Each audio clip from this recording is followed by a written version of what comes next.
Hello guys, how is everyone doing? I hope you are all doing good and welcome back to my YouTube channel once again. If you are new to this channel, please welcome and of course, thank you so much for dropping by here. So for today's video, mag-unboxing tayo. I-unboxing ko nga itong aking early birthday gift na hair dryer.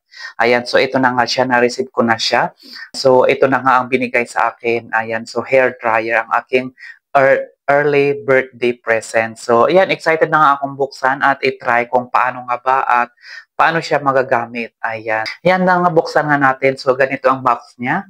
Pero bago tayo magsimula, kung hindi pa kayo nakapag-subscribe dito sa channel na to, ayan, please feel free to click that subscribe button down below. At huwag din kalimutan pindutin ang bell button para naman ma-notify kayo every time na mag-upload ako ng bagong videos. Ayan, so maraming salamat. So ito na nga, umpisahan na natin at huwag na natin patagalin, buksan na natin ang ating hair dryer. Ayan, so let's go!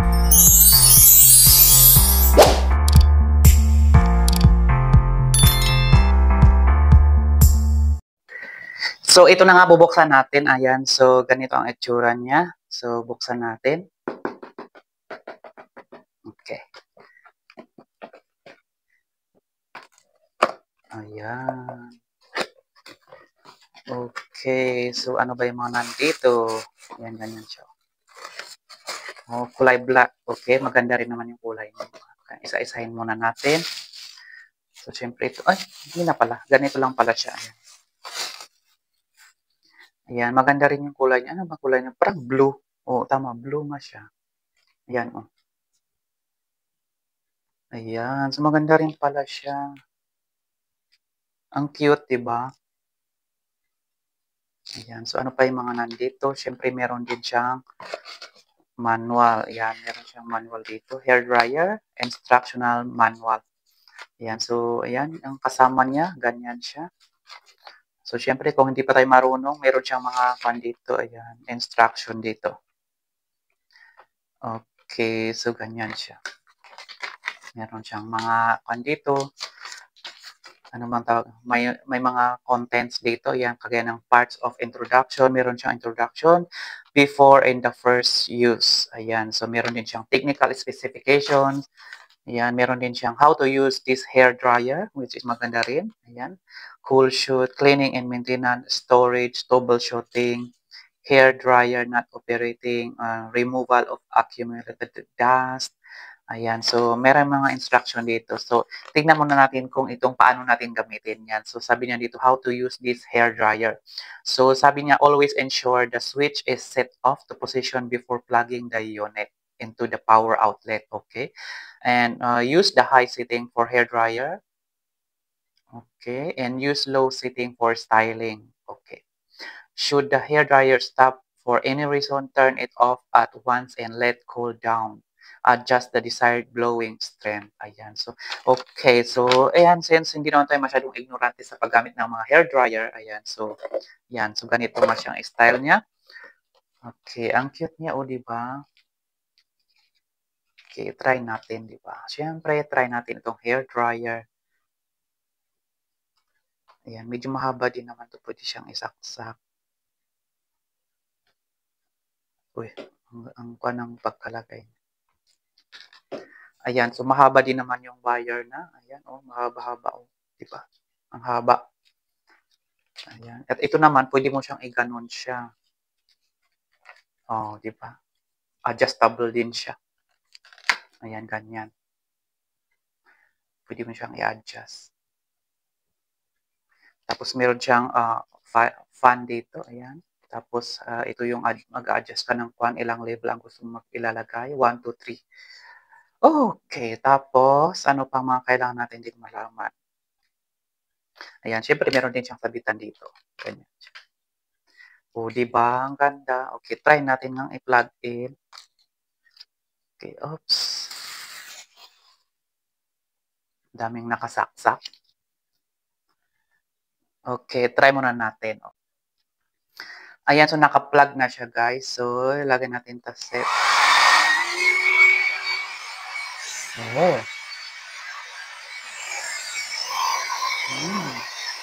Diba? Ayan. So, naka-tune na siya eh. Malakas din. O, diba? Ah, galing. Di ba, lagyan natin ng suklan. Di ba, ganyan lang siya.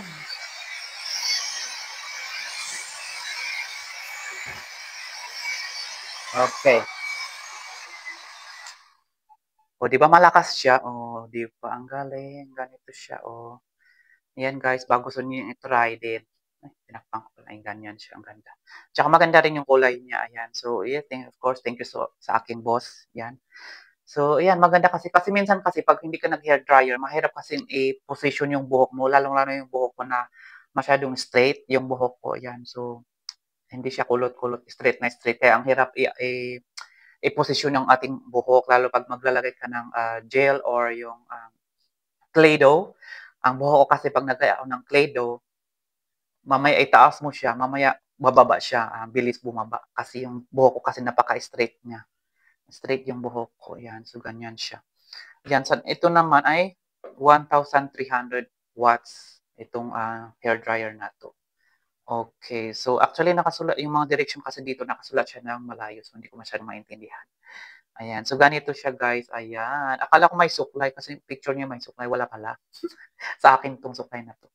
Ayan, so ganito ang ating hair dryer guys, ayan. So at least napaka-bless na naman natin at meron na naman tayong kagamitan. Ayan, so ulitin natin, try natin ulit.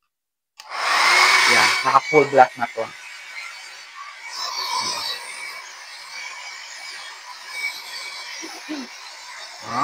Di ba? Lakas din.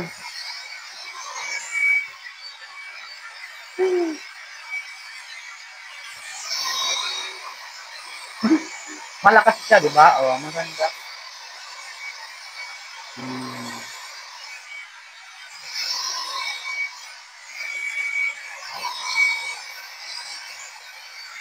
Ayan, ganyan. Ayan, so okay na siya guys. Off natin. Ayan, so ganito ang ating early birthday gift. Ayan, from our boss. Ayan, so thank you so much. Ayan, so at least meron tayong kagamitan. Ayan, pwede tayo mag-hair dryer. Ayan, so nakakahiya kasi manghiram ng hair dryer niya. Ayan, kasi nakita niya kasi dati nung nagpakulay ako ng buhok, ginamit namin yung hair dryer niya. So nakita niya naman kasi na parang kailangan ko, so nag-offer naman siya kung gusto ko. Sabi ko, oo, pwede rin naman, pero hindi naman sa pilitan. So yun, nakita na nga na kailangan ko ito, so binigay niya yan. So thank you so much. Yan, blessed na naman, grateful na naman tayo at may nagbigay pang birthday gift. Ayan, so ganito siya guys, so madali lang siya. So at least makakagamit na ako ng hair dryer. So that's our unboxing for today yan. So it's a hair dryer which is blessed na naman tayo at grateful din tayo kasi may mga taong ganitong nagbibigay ng mga regalo kagaya nitong hair dryer na kailangan natin. Ayan, at syempre hanapin ko din yung link dito kung meron pa siya dito. Hindi ko alam saan niya binili ito hindi ko alam kung meron siyang link. Ayan, so kung may link ilalagay ko din naman ang description dito sa baba ay yung link niya ilalagay ko din dito kung paano saan niyo nabibili ito. Ayan, so yan guys, that's it for today guys. So thank you so much for watching and yes, sana may idea din kayo kung wala pa kayong hair dryer. Ayan, maganda din gamitin ang ganitong hair dryer. Hindi ganun kalaki, medyo katamtaman lang ang laki niya at madali lang gamitin. Di ba? Di ba? At least hindi laging basa yung buhok mo. Kasi sa akin kasi, lagi ako nasa loob ng bahay, hindi naman ako lumalabas. Bihira naman kaming lumalabas. Ayan, so syempre once a week lang minsan. Pag Saturday, o pag Sunday or Thursday lang kami lumalabas. Kakain sa labas, ganun lang. Tapos balik ulit. Ayan, so syempre hindi ako naiinitan na masyado. Kaya kailangan ng hair dryer para sa buhok natin. Ayan, so thank you so much for watching and see you again on my next video. God bless to all. Bye.